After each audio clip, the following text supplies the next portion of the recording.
Demolition of the last tower block in Dublin St Michael's Estate started today as part of a regeneration project, 75 new housing units ready by June after a 15-year wait.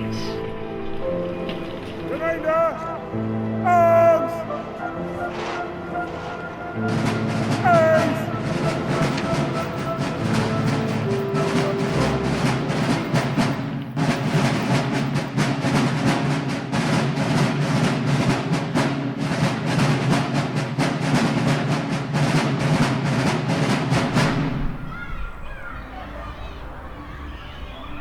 This until recently was the site of St Michael's Estate, and before that it was Keogh Square, and before that it was the Richmond Barracks. St Michael's was built in 1969 and replaced Keogh Square. And Keogh Square was of course originally the Richmond Barracks, which was here for 105 years before that. Our devil there had a shop down at Hell. He sold pennywinkles and he was doing very well. A halfpenny for a cotton ball, a twopence for a gun, and our devil there had his elbow on the run. This barracks was built to accommodate about 76 officers and about 1,600 men. They joined for adventure, they joined for the King's shilling, they joined for clothing, accommodation, food. A lot of them joined no work to support their families, money being sent home to their families while they were away.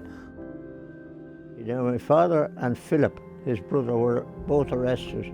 They were brought to, first of all, I think, to Richmond Barracks. Oh, he was court-martialed and sentenced to death. My father for the South Dublin Union and his brother Philip for Marylebone Lane, was both under the 4th Battalion of the Volunteers. This is the gymnasium where anybody who was suspected of having any key role in the rising was brought, and where they remained overnight. People were brought out from the gymnasium here to be court-martialed. They were brought over to a block that was precisely where this nursing home is today. Moved to the Keogh Square around the 1960s. When we moved in there for 204 Keogh Square, the people were just phenomenal. They kind of welcomed you, they helped you. Everyone was good to each other. That's the recognition I have of Keogh Square, you know. They were decent people, yet there were a lot of them were struggling. When I was a little young one, they all went to England. Everybody went to England. Because there was no work here. There was nothing for no one. They all had to go to England. They used to call us Teds, the dry pipes, the long jackets, and spick and span, real jilty. And they made fared up in Clondalkin. They wear it up in Dubliners.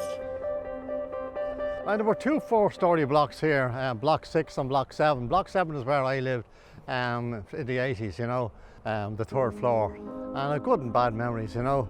I lived on the north side in a lovely house, but I didn't like the north side because I knew nobody over there. So I decided I'd look for a transfer. So they gave me Michael's Estate.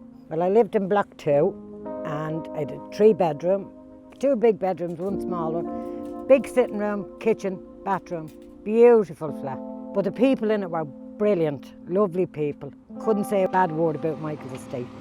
Because all you seen was a big clock coming in and just slowly, surely knocking the balconies away and the whole lot, you know, all that kind of stuff. And that's very hard to watch. But it was very hard to watch it and see it going, like, you know, because that's your whole life. When I look at it now and I think, it's hard to believe that it's gone.